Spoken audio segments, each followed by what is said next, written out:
You ready? Mm-hmm. Okay. I can't see you right on that phone. Oh. Use the tripod. It's so much. I can make it smaller.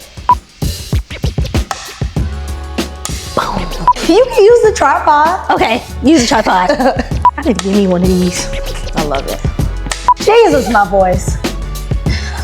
Clear your throat.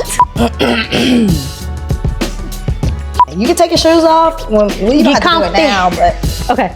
Hello, everybody. Hey, hi. How you doing? I'm your host, Kennedy Bedell, and this is The Art Of. And I'm your guest, Drea K, CEO of Living in Pursuit, and this is The Art Of Creators Lab. Yeah. Drea K, how you feeling? I'm feeling good. How are you? I'm good. You ready? Yes. You excited? I'm excited. Okay, we're gonna get into it. Okay. Before we get started with the topic, I want to ask, because you're from Gary, Indiana. I am. Have you seen the movie yet? No. Which is nuts. That's crazy. Yeah, okay. it is. Okay. Yeah, I need to go see it. ASAP. You're right. Okay. I was gonna talk to you a little bit about it. I mean, I'm gonna say this because I really don't like spoilers, but it was inspiring. Okay. For creators. Okay, and that's MJ. it. I'm gonna leave it at that. All right. But okay. So let's get into the episode about Creators Lab. Tell us a little bit about your brand. So, Creators Lab is my brand. It is a spin-off, I would say, of Living in Pursuit, which is my actual coaching and consulting business. Okay. So Creators Lab is basically a place and a space for entrepreneurs, creators, and artists. Since I do all three, I wanted to really create a space for those people to really come network with each other.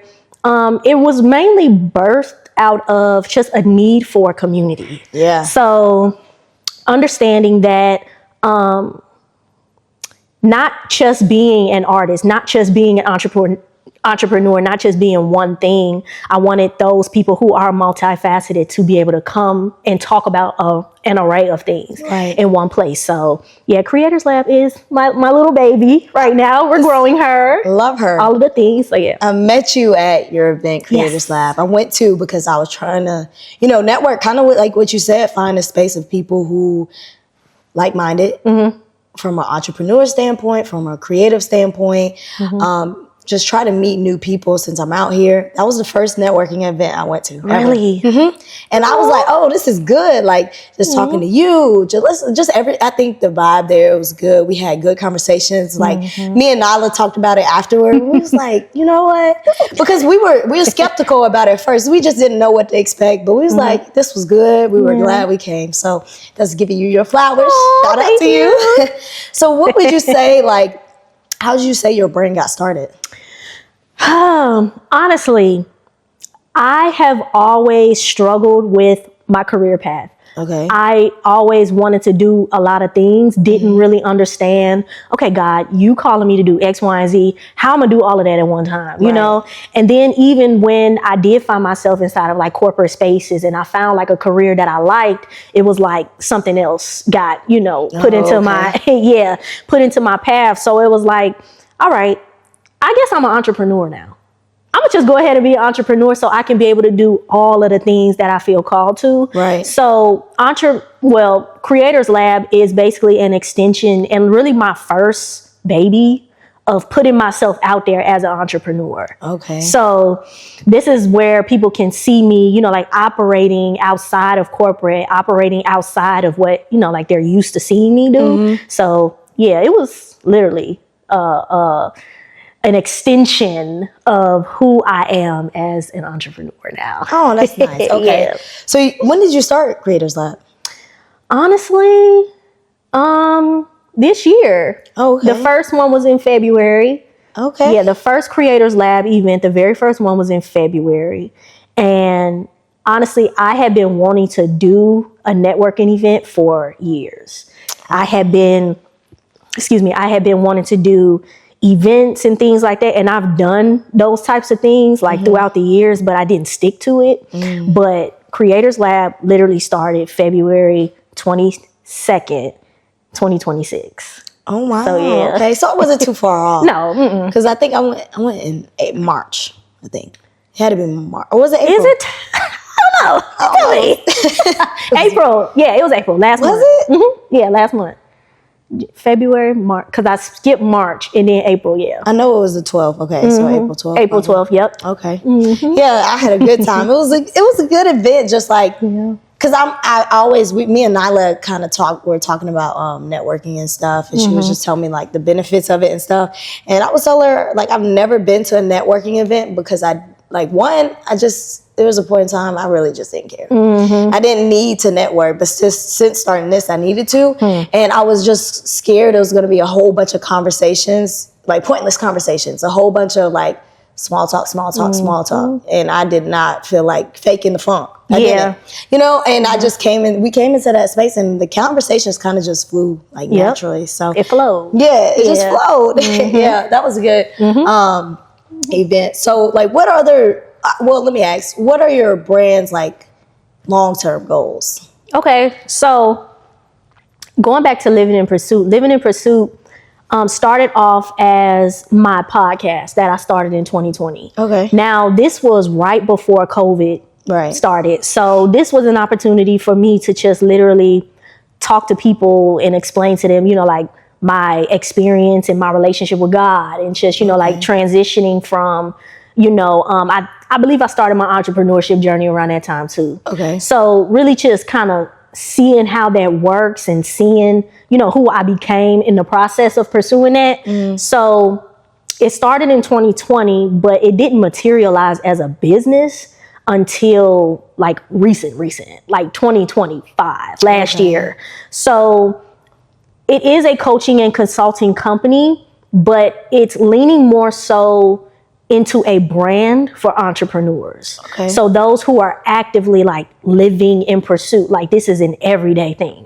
I'm not just thinking about doing this. I'm not just dreaming about doing this. Talking about it. I'm not just talking about it. No. Oh my God. I'm actually acting on it. I am living in pursuit of the vision that God has given me. I love that. And this is my overall brand. This is like the umbrella brand. Okay. But Creators Lab is an extension of that, to where we get to network and then we get to create those connections so that we can actively live in pursuit, so it's all connected. No, yeah, this is my umbrella. So this is like the first one that I'm starting. I have other plans and ideas for different things, but this is like everything's gonna fall kind of somewhat under this, you know what I mean? So yeah, that's good to hear, even talking about this, like someone who understands that there's levels to this. There's levels to this. Levels, like really. Ooh, yeah.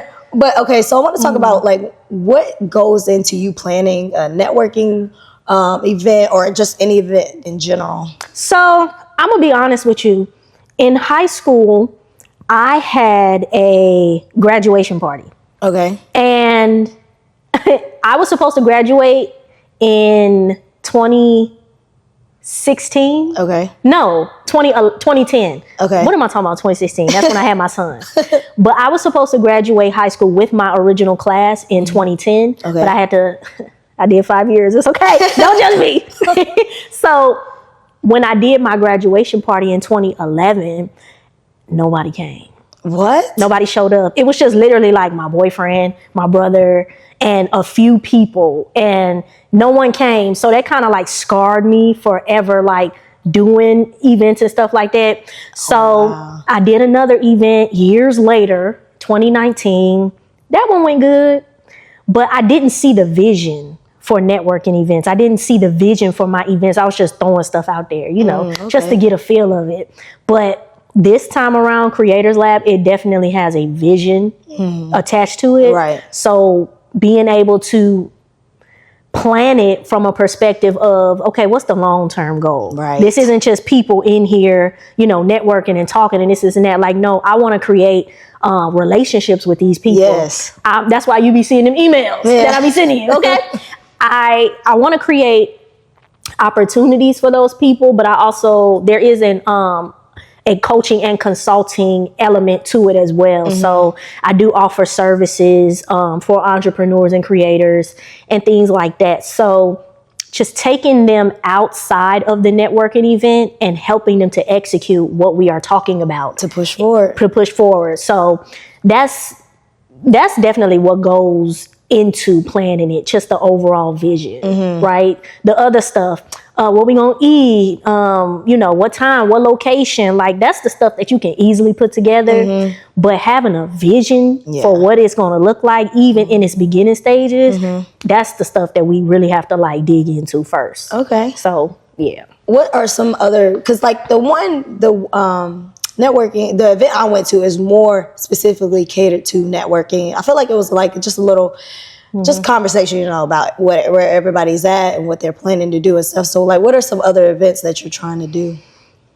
Honestly, I'm doing the networking events and I wanted to grow into other things. I'm understanding the power of networking and the power of partnerships. Yeah. So anything that I do outside of this, I definitely want to have people alongside me to do that, because if I can utilize my resources, your resources, their resources, then this vision can grow quicker than me just doing it on my own. Right. So I do want to go back to doing, like live showcases. Like I said, I did one in 2019. It was a live event. I had a band. I even sung myself. I had to get up on that mic and, show the people.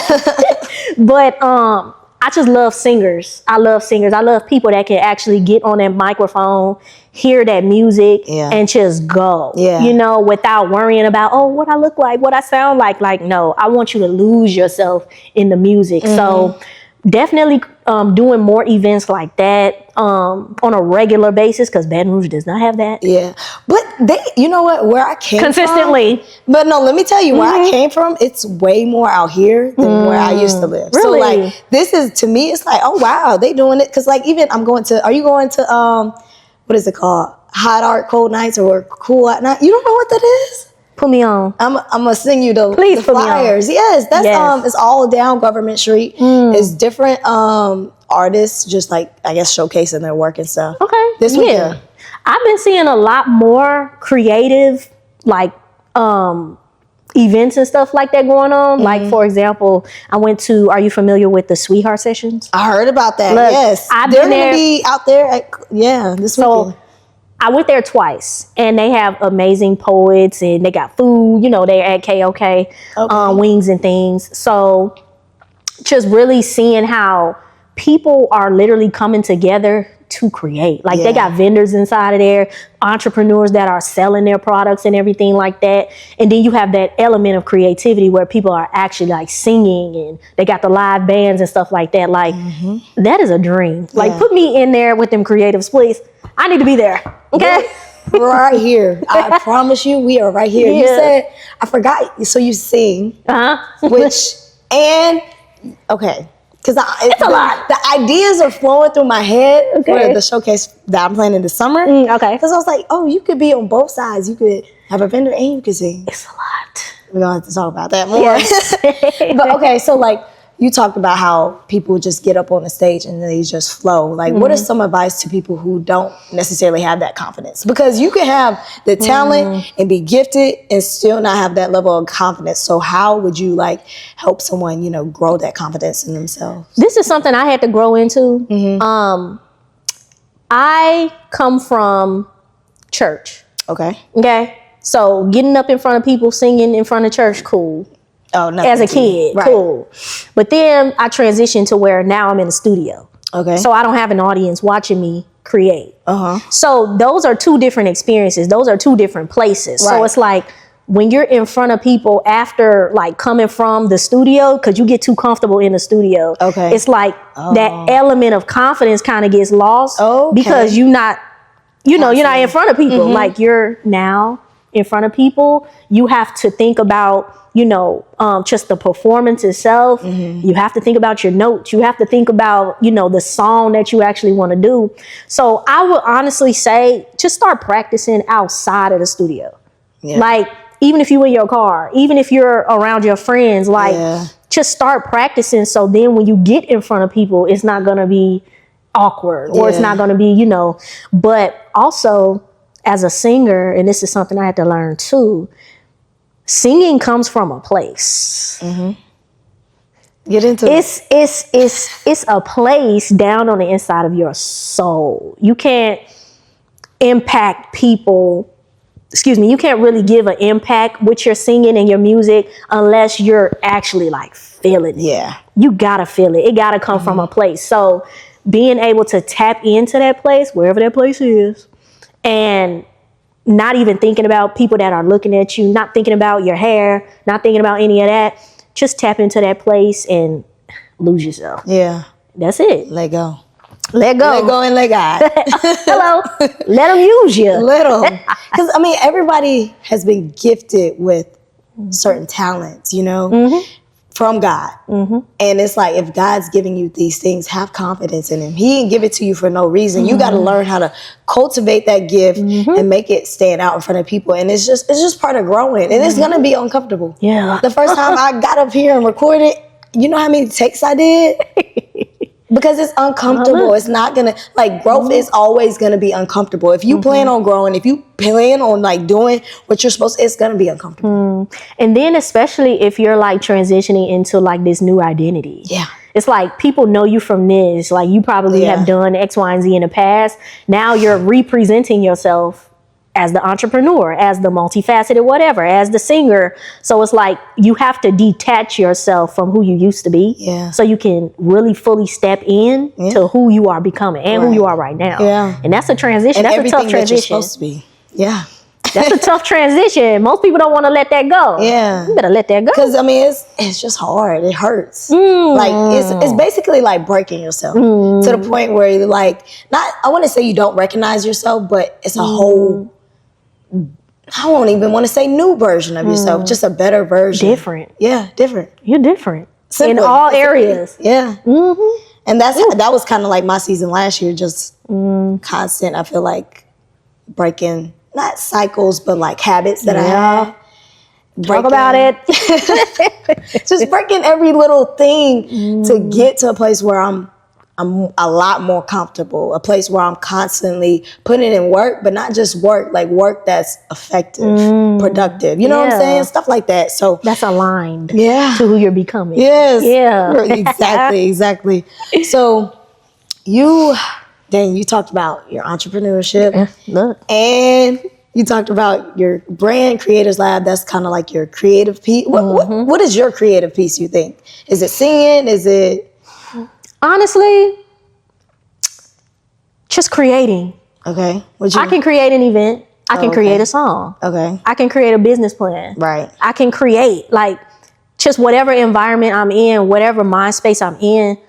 I just like the fact that I'm able to see something and then execute on it. Yes. I like that. Yes. So even like putting myself in a box, not per se like picking one over the other, but just my ability to see something and be able to create something from that. Yes. You know? Having a vision is like such a beautiful thing. A vision for something, it's like, because when I have a vision for something, I have a vision for those things with the end in mind. So it looks like perfect and beautiful and exactly how I want it. And last year I had to learn that it's not going to look like that when you first start. Right. And that was, I think, the frustrating part for me, that like, I'm not seeing what I saw. You know what I'm saying? But you gotta, exactly. And you just gotta stay there. You gotta work through it. And you just gotta keep pushing. Yeah. It's never, because even like for me, like I said, I started Living in Pursuit as a podcast. I thought it was just going to be a podcast. Yeah. 2020, 6 years ago. Yeah. I'm like, oh, okay, the Lord just wants me to do a podcast and talk about Jesus and stuff like that. Cool. But I didn't know that this was going to turn into coaching, consulting, going into the workforce, going into entrepreneurship, going into economic development. Yeah. What the heck is this? Yeah. And you can have a vision for your business, but it's going to unfold in a way that is going to either catch you off guard and like really force you to grow. But it's also going to be like aligned with like who you see yourself as. Like I see myself as a businesswoman. It don't really matter what I'm doing per se, but as long as it's getting me to where it is that I want to go. Yeah. Taking those steps, small steps forward to get there. Yeah. That's right.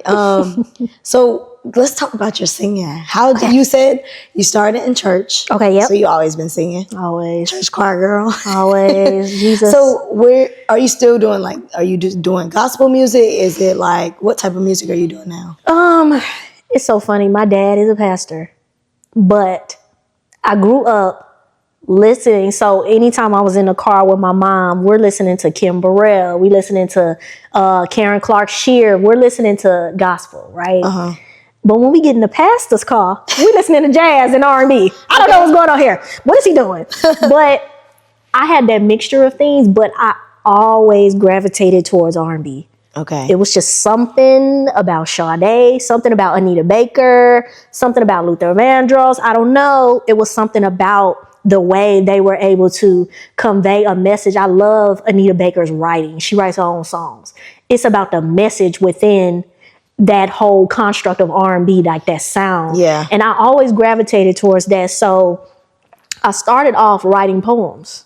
Yeah. Okay. I started off writing poems, and then it eventually turned into songs. I started doing covers from like JoJo, T-Pain, anybody I was listening to in the early 2000s. But then I didn't write my first song until I was 17. And then I recorded it when I was 17 and a half, 18. And it was, of course, a love song. Okay. But it felt so like, yeah, this is me. Okay. And I had never tapped into that before. I just was writing, poems and stuff like that. Right. But when it materialized into an actual song, I'm like, okay, not me being a songwriter, not me being a singer Right. / songwriter, So yeah, I did start off in the church singing gospel, of course, but it's always been R&B for me. R&B is my favorite. Always. And as long as I love a good message with a good sound, with a good, just when it comes together, it's just so, I love it. I love it. So you said your first song was a love song. Where did the inspiration for that come from? Okay, so my first song was called She Don't Do What I Do. Okay. Okay. And I'm getting the message. Okay. And so it was basically formed out of a relationship, going through a breakup, of course. And me just picturing another girl with you, it's not going to be the same, sir. I don't know what's going on with you, but it's not going to be the same. And I'm thinking like this as I'm 17, 18 years old. It wasn't naturally like happening, but it was just something I'm thinking about. Right. So I'm writing from a perspective of what if this happened, not this is happening, So yeah, that was my first song. I recorded that song, I want to say like a couple of times. The first take was just no, let's not even do that. But I recorded it a couple of times because that was my only song for a while. Right. So my brother, shout out to him, okay, DJ Maestro. He took me to the studio. He took me to the studio. At the time, it was called Lighthouse Studios, but I think it changed into something. But that was my first experience, like recording that song, and it's always been that song until years later when I started doing my other stuff. Okay, nice. Yeah. So if you had to choose entrepreneurship, creator, artist, like which one would you choose? You gotta go with Entrepreneurship, because you can do all of those things through that and still make money. Yeah. You can do everything. I can go sing somewhere and make money. Yeah. I can create something and make money. I can create a course. I can create a program. I can create some merch and make money. Yeah. But at the end of the day, and I think this is what's missing from creators and artists, they don't know how to make money. Yeah. They don't know how to make money. It's just, I just want to create and this is my creation and here you go. Okay. How you going to live off of that? Because I know you don't want to be in corporate for the rest of your life. That's the goal. Because creators, I think all creatives hate corporate. We don't fit. We don't fit. And I think fit. I've learned, like, just even like small jobs I do here and here. I know they're not long term, but even being in them, I'm like, I can't work for nobody. Right. I don't think that's for me. And not that I've had bad experiences or anything like that. It's just not for me. I quit a job after 6 months. I'd be good for that. I love the job. 6 months in, it gives me stability. I like them paychecks coming in. But after 6 months, I'm like, okay, I don't want to do this no more. Yeah. What I'm what like can a I year do? girl. And what I found, like as a creative person, somebody who is also neurodivergent a little bit, just a little bit, just not being able to shut that off for too long, I found that technical stuff excites me. Like what? Data analytics. Really? Business intelligence. All of that technical Excel sheet, this and this and that. I can look at an Excel sheet all day. I can look at the discrepancies. I can look at, oh no, we need to fix this. I can do that all day within my career, but I can't do it every day. I can't do it for years. Yeah. Like I can, like for example, I started to implement that into my business. So now this is something that I'm able to offer. But as a creative person, I feel like you have to be stimulated on your job. You know, you got to be stimulated constantly, unless you're going to be bored. The same stuff every single day. Please say that again. Cannot be doing the same stuff every single day. Because we're going to either get bored or we're going to quit. Both. And that's what I do in my consulting side. Okay. So creating programs and, you know, things like that, consulting workforce development professionals. This is how y'all are losing talent, because the repetitiveness, we can't do that. So I'm going to get paid for the things that I saw within the workforce that actually need to change. So nice. It's a lot of work going on. Yeah, it's a lot. It's a lot. But I love it. I want to kind of go back and ask, like, what's one thing you want people who come to your events to take away from your events? Understand that this is a place where you're not going to only network with people, but you're going to learn something too. Something is going to ignite inside of you, something that you have been thinking about doing. It's going to get repeated. Somebody in that room is going to say something that just ignites you. Oh, I just thought about that yesterday. Yeah. Oh, I've been wanting to do that, you know? And these types of events are going to help people really just find community, but also put that battery in your back to go do what it is that you're actually saying that you're going to do. So yeah, that's definitely what they're going to get. Yeah. A lot of creatives, I feel like, especially when you're starting out or when you're growing, they're very supportive. Yeah. Like if you give them your vision or you tell them your vision or a goal that you have, they're going to be like, why you ain't did that yet? You know what I mean? And I think that's a great part about having a community, is that they push you forward to do, step out and just do what you said you was going to do. Like having people that hold you accountable for those things. Especially other creators, because we share a lot of pain points. We share a lot together, so we understand. I understand why you haven't stepped out on faith yet. Yeah. I understand why it's taking you so long to get that idea out of your mind. Yeah. Like, I understand. Yeah, because I've been through it. I'm not going to be too hard on you, but I'm also going to address those pain points and then help you get out of that so you can do it. Yeah. Good tips. Y'all, if you need some advice, hit your girl up. Don't play. I got a couple more questions and we're going to wrap it out. But what is one of the biggest mistakes you think you made through this whole process? Trying to have everything figured out. Probably that. For a long time, I would plan my way into like the ground. I got to have this planned out. It got to go like this. I got to have an Excel sheet for this. I got to have a Google document for that. And what they call it, like a control problem, because I had it. That or analysis paralysis. You can have all of this information and you just steady analyzing instead of doing it. Yeah. Because the first time I did Creators Lab, it showed me another piece of the vision. Yeah. But I wouldn't have been able to see that had I just been in planning mode. Yeah. And also overanalyzing, it kind of takes the creativity out of it. It does. If you constantly focus on like how many likes or how many subscribers or stuff like that, or every single detail, it kind of limits your creativity. And I know, because it happened to me. Like when I tell you, I had a control issue, not just with this podcast, but in my life. Like I think for a while, a lot of things went my way. So if I said I wanted to do something, it happened. If I said this was going, it happened. So just naturally, I thought, everything I say is going to happen, which is like prideful, having pride in myself, which is crazy. A little bit, just a little bit. And then I got to a point where I have a vision for this thing and I know it's going to work this way, and it didn't work this way. And I kept trying to like hold on to the vision or like make it happen and control it. And it's like, you can't control those things.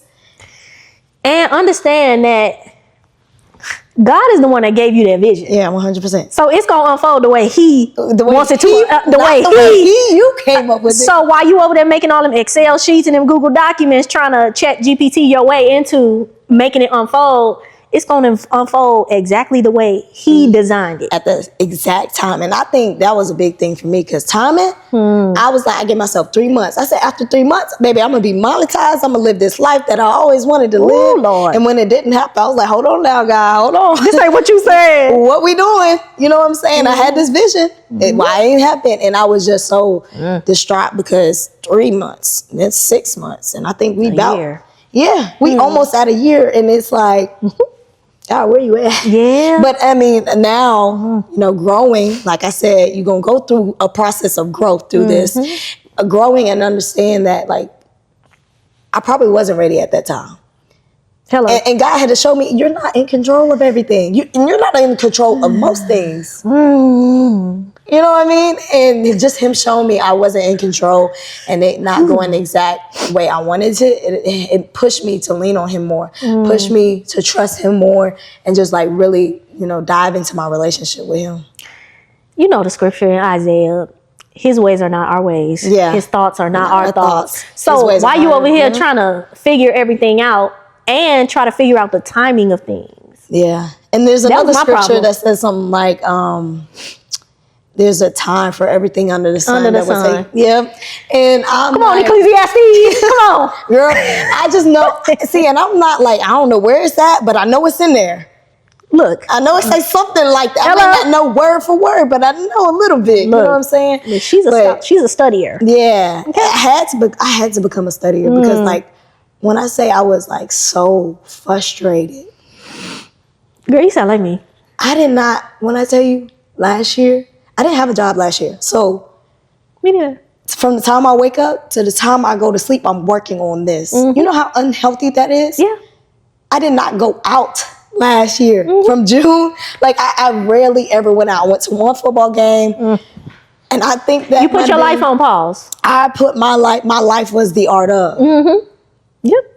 Obsessed. It was so, when I tell you it was so bad. And I feel like, you know, it's probably common for people to get to that point where they're so fixated on this thing. And it's like, there's other things that are important. First of all, your relationship with God.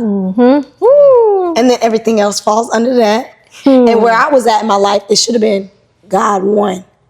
You spending 12 hours with this and God, how many? Not even one. And it's not like I wasn't spending time with him. It's just like, it wasn't, I would pray, I would read, but I still wanted things my way. So, you know, we can girl, we can talk about this all day. Okay, look, because that is something I very much relate to. And you become obsessive over it because you're trying to figure out how it's going to go because you don't have the answer. Yeah. And he's not talking to you. Yeah. And he's not giving you the blueprint. And you're like, well, you talk to me about everything else. Right. Why are you not talking to me about this? You gave me the idea for this. So where are you at now? Yeah. It teaches you a lot. Yeah, that waiting, him making you wait, it teaches you a lot. It teaches you, yes, how to lean on him, how to trust him, but it also teaches you how to not idolize things. Yeah. Because that is what he do not like. Yeah. He said, oh, you putting that before me? Bet. Got you. Bet. I'm going to show you. I'm going to show you. And that's literally something that you're going to have to learn. Like, that vision is not yours. Your gifts are not yours. Yeah. It's God give it. Yeah, and let's talk about creators. God is the ultimate creator. So, girl, look. It wasn't even supposed to be a sermon in here, but we getting there. He is the ultimate creator. So everything that you think you creating that's so good, the vision came from God.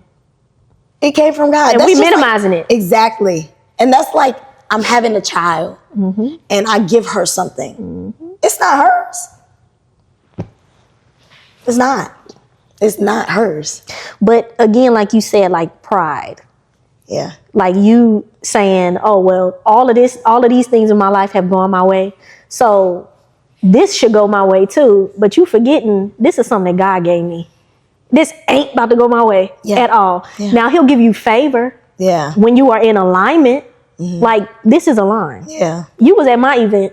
Yeah. I didn't know you were going to be there. Yeah. But now I'm on your couch. Right. Talking to the people. Right. Like that's alignment and that's favor. We couldn't have planned that. We couldn't have thought of that. Like I'm not thinking, oh, this is going to come out of the Creators Lab event. I'm not thinking that. So even though we have a vision, we got to be okay with how it unfolds. Yeah. In all areas. Because he's not going to give you every little step. He's gonna walk with you along the way. Mm-hmm. He's going to give you ideas. Like, I mean, I don't think it was a mistake that your post came up on my TikTok. Hello. It's not a coincidence. Hello. like, you know, I was just like, you know what? And I knew from jump when I saw, I was like, oh yeah, I'm going to go to this. And it was free. I was like, yeah. Now see, and that's another part of the vision that I had to let go too. Oh, you wanted to pay for I'm an entrepreneur. Yeah. Lord, I don't have no job right now. I need to be making money. Right. And I need to be making some money out of this. A little bit. But he gave me the bigger vision because it's like, and a lot of times entrepreneurs want to put a price on stuff when they haven't either proven themselves or they haven't built their brand or they haven't built that trust with people. Yeah. So my thing was, I wanted to build trust first before I start asking anybody for anything. Yeah. Right. So getting you through the door, having this event be free initially, I need to get you through the door because as soon as you see $20, $30, you're going to be like, absolutely, yeah, because I don't really know you. I got rent. Right. I need gas is high. You know, and that's a natural thing to do. Yeah. But it's also a way to build relationships at the end of the day. Yeah. You know, I just need you to get through the door and then I can pitch. Yeah. Then I can pitch to you my services and tell you all of the things that I do in my business. But that's something that I had to wrestle with too. But being okay with that and knowing that I'm going to get paid and I'm going to get blessed on the back end, regardless of how this turns out. Mm-hmm. And that's something you got to yield to. Yeah. Every time. Y'all better get at Drea's events while they're free. Hey, because they won't be always free now. Look here. We got to make the little coins here and there. Okay? Right. Literally. Mm-hmm. And that's why I was like doing this. And this is something I love it so much. I would do for free. Mm-hmm. But it's also like, like I said, I don't want to have that job for the rest of my life. Yeah. Or, you know, like entrepreneur, like kind of like how you are full-time entrepreneur. Mm-hmm. That's what I'm working towards. And I know like, you can't be a full-time entrepreneur and not making no money. That don't make sense. That don't make sense. That don't even go together. Like, what even are you? You just volunteering. like this honestly, is a hobby. It's a hobby. But you can't be doing all this work and for it not to eventually come to, you know, finances flowing your way, whatever way that manifests itself, whether it's brand deals, whether it's, you know, money, whether it's donation, whatever it is. That stuff take time. Yeah, it does. I've been on YouTube consistently since 2024. Okay. It has not monetized. I'm not monetized yet, but I'm not 24, but I have a vision for what this is going to look like back then. But I myself had to take my eyes off of the monetization. Me too. I'm like, am I doing this for money or am I doing this to show people the journey? Like, look, when you start involving money as an entrepreneur, as a visionary, as an artist, when you start involving money and start focusing on money too much, it takes away your focus from everything. It strips. It does. It corrupts your heart. Yeah. Like, just being honest, it can literally corrupt your heart and it could take your eyes off of what God is trying to do. Yeah. And so even with, you know, like my events and stuff like that, I'm being more strategic with how I'm approaching certain things. Like, I'm getting paid off the back end. I can get a client helping them do their social media. I can get paid that way. Yeah. I can get paid, you know, I can get a consulting contract. I can get paid a million different ways. I'm not relying on this to make me money right now. Yeah. And I believe in favor wholeheartedly. Look. And that's a whole nother thing. That's a whole nother thing. Okay, I want to wrap it up and ask one more question. Okay. Just a recap of the full conversation about Creators Lab. What is the art of Creators Lab? The art of Creators Lab. Like the heart of it? Like, yeah, kind of like just like the beauty behind it. Like, why is Creators Lab different from everything else? Like, just, yeah, everything that it's about. a lot of creators, a lot of entrepreneurs, a lot of artists spend most of their time in isolation. But when you put yourself out there and you show up as a creator, as an entrepreneur, as an artist, that's an identity switch. So you being able to go to Creators Lab or go to any of the events that I have or whatever, that's confirming to you what you actually are. So if you come to Creators Lab and you start talking to other creators and y'all actually vibing, you're like, dang, you know what? I am a creator. I need to put myself out there more. Right. I need to show up on social media as such. Yeah. I need to, pursue that business idea. I need to do the things that I'm actually wanting to do. But because I'm in isolation and nobody around me is pushing me or encouraging me, I haven't fully stepped into that identity yet. Yeah. But now that I'm around other people that's doing this, now that I'm, actually hearing their ideas, hearing their frustration, I'm relating to that. Yeah. Like my spirit is like, it's connecting. Something in me is waking up. Yeah. So the Art of Creators Lab is literally like an opportunity to really come into the identity that you were called to. I love that. And I can agree with that because, I think your event definitely encapsulated everything that you just said. Like, even I think of Jalissa. She knows she wants to do this. Shout out to my sis. Yeah, she's going to be on soon, very soon. But she knew what she wanted to do. She knew what she had a vision for. She didn't exactly have every little plan, but I think, I can't speak for her, but I want to say that just even her going to your event made it a little bit clearer for her. You know what I mean? Yep. So, yeah, I love what you're doing. Thank you. I want to encourage you to keep going, keep growing, and just keep doing everything that you're supposed to do. Thanks, girl. Yeah. Girl. Well, thank you, everybody, for watching. Sorry, my voice is a little hoarse. I don't know why. It's about to be gone. Literally. Where is she going? And talk. Yes. But thanks for watching. Y'all catch the next episode. Like, comment, and subscribe. And see you later. Bye. Girl, that was good. Look, we could talk all day. Girl, stop playing. Literally, and this is our first, obviously we talked at your event, but this is like our first time getting into it. Look, I could talk about the Lord all day. It don't matter. Creativity, entrepreneurship.